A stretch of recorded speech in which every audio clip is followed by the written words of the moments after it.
Nous sommes encore nombreux à nous imaginer le champ missionnaire en termes de petits villages ruraux. Les villages sont toujours importants, bien sûr, mais de plus en plus, nos champs missionnaires sont d'immenses villes en pleine croissance où des millions et des millions de gens sont rassemblés. Cela ne changera pas de sitôt, sinon qu'elles deviendront de plus en plus grandes. Et les personnes qui marchent dans ces rues, qui vivent dans ces appartements, qui travaillent dans ces bureaux, qui s'entassent dans des abris improvisés, dans des taudis, dans des bas quartiers, des bidonvilles, celles qui sont riches, celles qui sont pauvres, toutes ont besoin de connaître Jésus-Christ. Les zones urbaines qui explosent sont notre plus grand défi missionnaire, mais elles sont aussi notre plus grande opportunité.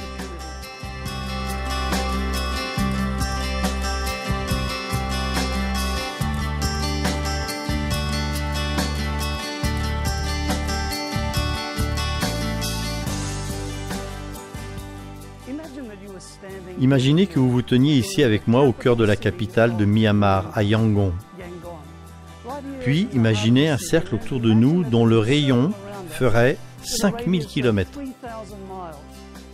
Cela vous semblera peut-être petit sur la carte du globe, mais dans cet espace vivent 60% de la population mondiale.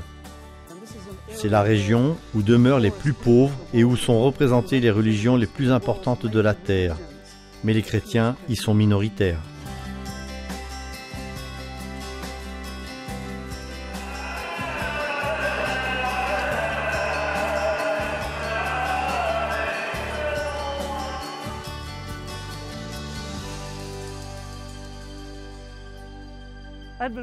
Les débuts de l'œuvre adventiste du Moyen-Orient ont eu lieu ici dans le vieux pays d'Égypte. En 1870, certaines personnes y ont envoyé des brochures. Aujourd'hui, plus de 140 ans plus tard, l'Église adventiste dans toute cette région est une minorité parmi les minorités. En fait, si vous imaginez une file de personnes partant du Caire et allant en droite ligne vers Beyrouth au Liban, elle fera environ 600 km.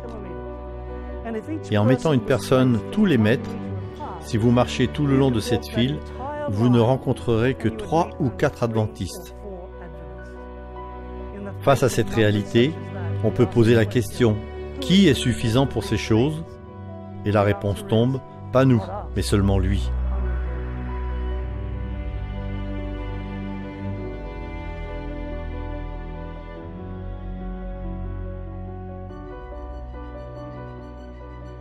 Il y a 2000 ans, l'apôtre Paul est venu ici à Athènes. Il y a découvert un champ pour la mission. C'était une cité pleine d'idoles. Et quand il a rencontré les philosophes sur la colline de Mars, près de l'Acropole, il a su faire le lien entre la bonne nouvelle de Jésus-Christ et la culture de ceux qui vivaient là.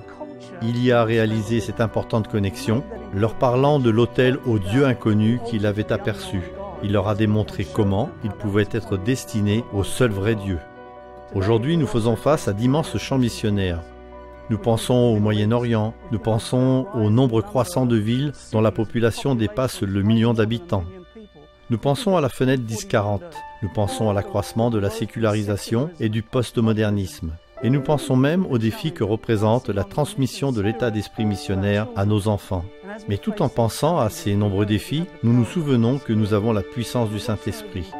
Nous savons aussi quelle importance ont les exemples de Jésus lui-même et de l'apôtre Paul qui ont su faire ce qu'il fallait pour rendre la bonne nouvelle significative, attractive et compréhensible par tous, quelle que soit la culture ou le contexte.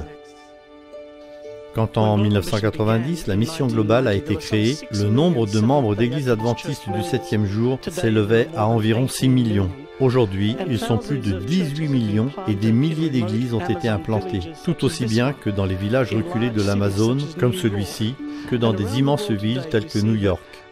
Partout dans le monde, nous voyons que l'implantation d'églises est à son plus haut niveau et pourtant d'immenses défis demeurent. Notre attention se porte sur les mégalopoles du monde entier. Plus de 50% de la population mondiale y vivent et elle augmente rapidement. Nous pensons à la fenêtre 1040 où la plupart des gens n'ont pas encore entendu le nom de Jésus. Nous pensons à l'Occident sécularisé et postmoderne dont la population incroyante grandit chaque jour.